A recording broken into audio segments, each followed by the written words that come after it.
Hi, I'm Billy Dillard, and you're at the Billy Dillard Art Show. Now, hopefully you're watching video 1 right now, and if you're not, you'll definitely want to go back and watch all the videos in the playlist. That way you'll get the maximum out of this video, showing you how to do whatever I'm working on. So, without further ado, let's get going. I use Typhoon bits and Kutzall bits, but they got the little prongs on them. They don't work on wet wood. They will plug up really fast. That's where the router bit really comes in handy, because this wood's been sitting out in the rain, and I'm going to show you that I can carve that with a router bit, and it being wet does not affect how it works. So this is a dovetail type bit, and I'm just going to show you the different effects you can get with it. Normally you'd see this used on a router when they're cutting dovetails into the wood for like making drawers and stuff. If you watch my videos on YouTube, I got one about texturing fur for a bear, and I was using a Typhoon bit for that, I think, or was I using the stone? I don't remember. Anyway, I'm gonna be using this router dovetail bit to create this texture, and you'll see how it creates it really fast. Okay, there again, I'm making sure this time that I don't have this switch on, which is not. Okay, here we go.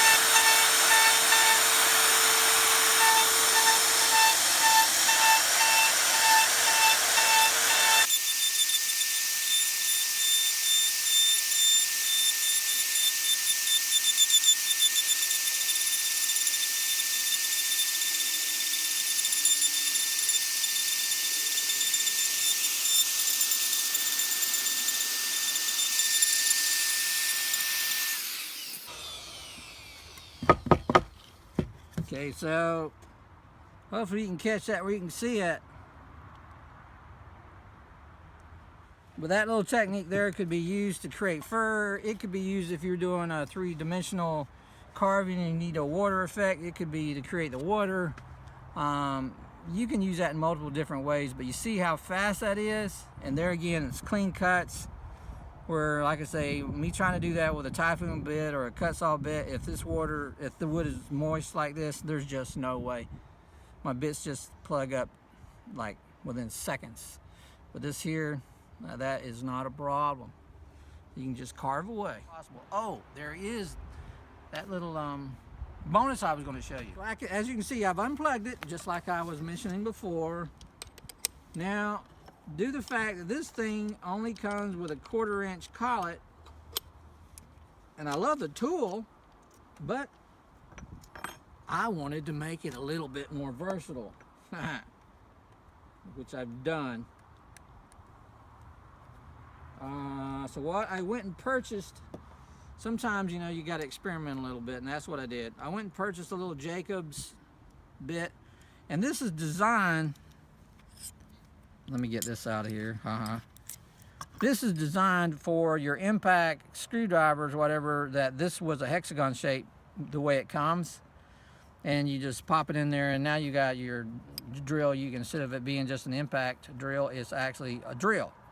But I needed to be able to use smaller bits, so I rounded this off. Now this is my attempt at freehanding it because I don't have a mill or a lathe working at this moment. So I stuck it in my overhead drill, and I used a grinding stone and a handheld drill. I got it fairly close, but I was a little bit, just a hair off.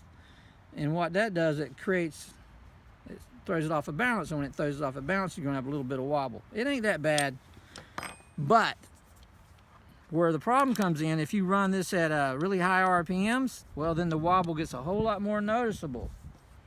So the more imbalanced this is, the less vibration you're going to have. So I'm going to order another one of these. I ordered this off Amazon. It was $17. And I'm going to order another one and I'm going to take it to the machinist and let them put it on their lathe and turn down that shaft a 1/4 inch and see if it isn't more balanced than the one I got. Now, as you can see, I got all different sizes here, but that's maybe an 1/8 inch, right? Now I have the ability to go in there and use this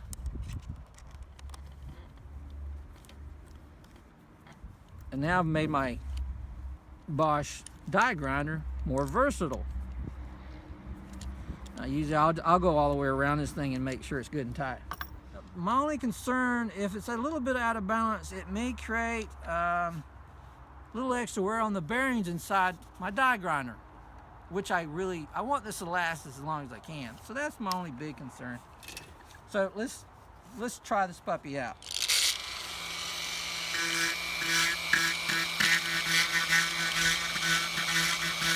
Fire it up a little more.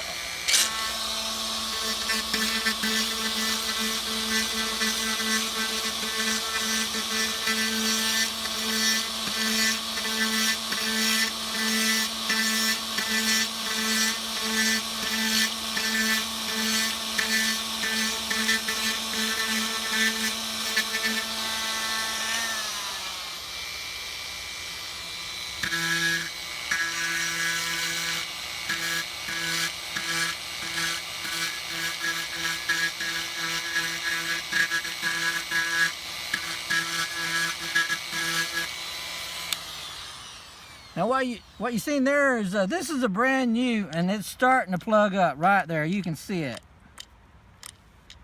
starting to plug up that quick. That's a Kutzall bit, and that wood's fairly dry except for that. It's starting to rain out here. But that wood's fairly dry, and that thing's starting to clog up on me. So anyway, compared to where that didn't clog up at all, it does give you the option where you can use a lot smaller bits when you need to with your die grinder, if that's the route you want to go.